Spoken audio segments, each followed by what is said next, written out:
ایک سوال اور شیخ اس پہ رہنمائی فرما دیں کہ کیا اللہ کو خواب میں دیکھا جا سکتا ہے؟ نبی صلی اللہ علیہ وسلم کا تو آتا ہے ظاہر ہے، لیکن وہ بھی میں نے سنا ہے کہ وہ صحابہ کے لیے تو بہت کلیئر کٹ تھا کہ نبی صلی اللہ علیہ وسلم کو ہی دیکھا ہے، لیکن چونکہ ہم نے تو نہیں دیکھا نبی صلی اللہ علیہ وسلم کو ریئل میں، ہم تو صرف میچ کر سکتے ہیں ان کی ڈسکرپشن، شمائل آئے ہوئے ہیں۔ جی ایگزیکٹلی۔ تو اللہ کو کچھ لوگ کلیم کرتے ہیں جی کہ اللہ کو بھی میں نے خواب میں جو ہے وہ دیکھا ہے، میری ملاقات ہوئی ہے، اللہ نے مجھے کچھ حکم دیا ہے جو پھر آگے لوگوں کو کہتے ہیں، اس میں کتنی حقیقت؟ دیکھیں بالکل ہو سکتا ہے، لیکن اللہ تعالیٰ نظر آنا جی یہ کوئی ضروری نہیں ہے، ایک بات۔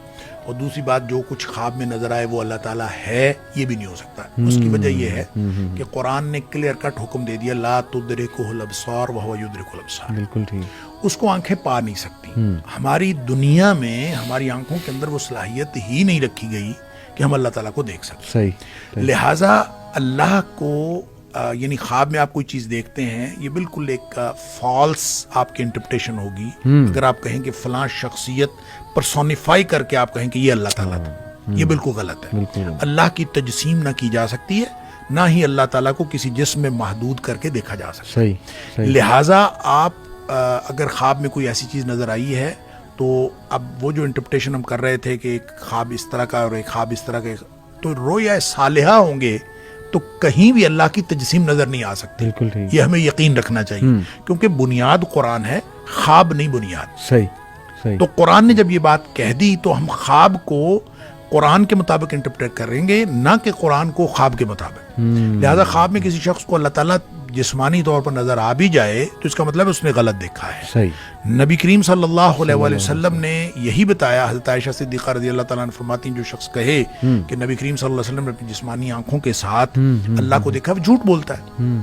تو نبی کریم صلی اللہ علیہ وآلہ وسلم کا اللہ تعالیٰ سے کیا تعلق ہے؟ وہ تو نبی ہیں، ان کا تعلق اللہ تعالیٰ کے ساتھ معراج پہ تشریف لے گئے، دیکھا نہیں دیکھا یہ ایک الگ بحث ہے۔ لیکن عام شخص جب تجسیم اللہ کی دیکھے، اس کو ایک پرسن کی حیثیت سے دیکھے، تو وہ کبھی بھی درست نہیں ہو سکتا۔ البتہ خواب میں اس طرح ہو سکتا ہے، آپ کو کوئی آواز آئے، آپ کو بتایا جائے اللہ تعالیٰ آپ کو یہ کہہ رہا ہے، اور اس کا تعلق اللہ کے حکم سے ہو، یہ بالکل پاسبل ہے۔ لیکن اس کو یوز کر کے آپ اب لوگوں کو تو کوئی نئی چیز تو نہیں بتا سکتے نا، شریعت تو کلیئر کٹ ہے۔ یہی میں کہہ رہا ہوں کہ آپ، یہ تو میں نے پہلے بات کر دی کہ خواب کا تعلق کسی دوسرے سے ہے ہی نہیں، خواب کا تعلق میرے اپنے سے، زبردست، وہ میرے اپنے سے تعلق ہے۔ اگر اللہ تعالیٰ نے کوئی حکم مجھے خواب میں دیا بھی تو میرے لیے ہے، وہ وہی تھوڑی اب آنی ہے، وہی کا سلسلہ بند ہو گیا۔ صحیح بات۔ لہٰذا وہ جو بشرا ہے یا جو مبشرات جو نبی پاک صلی اللہ علیہ وسلم میں، وہی کا سلسلہ بند ہو گیا، نبوت ختم ہو گئی، رسالت منقطع ہو گئی، لیکن مبشرات باقی ہیں۔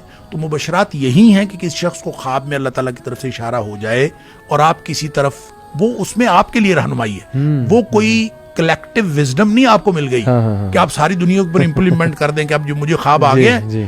خواب تو حضرت یہ تو بالکل حدیث نفس ہو سکتا ہے، آپ شخص، آپ کی اپنی ایک ایکسپیرینس ہو سکتا ہے، اس ایکسپیرینس کا تعلق آپ کے ساتھ ہے۔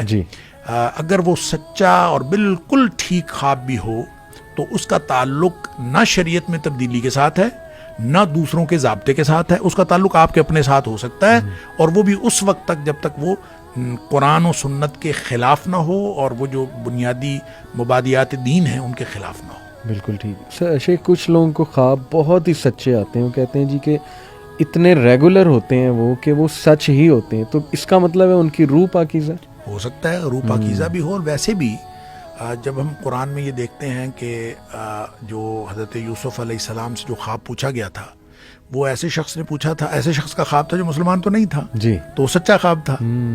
تو اس کا مطلب یہ ہوا کہ خواب کسی کو بھی آ سکتا ہے، یہ اللہ تعالیٰ کی قدرت ہے، اللہ تعالیٰ کسی کو دکھا دے اور کسی کو بھی دکھایا جا سکتا ہے، لیکن بالعموم جو اہل ایمان کے ساتھ جب ہم اس کو متعلق کرتے ہیں مبشرات کے ریفرنس سے، تو اس کا تعلق روح کی پاکیزگی کے ساتھ ہی ہے، اس کے علاوہ نہیں ہے۔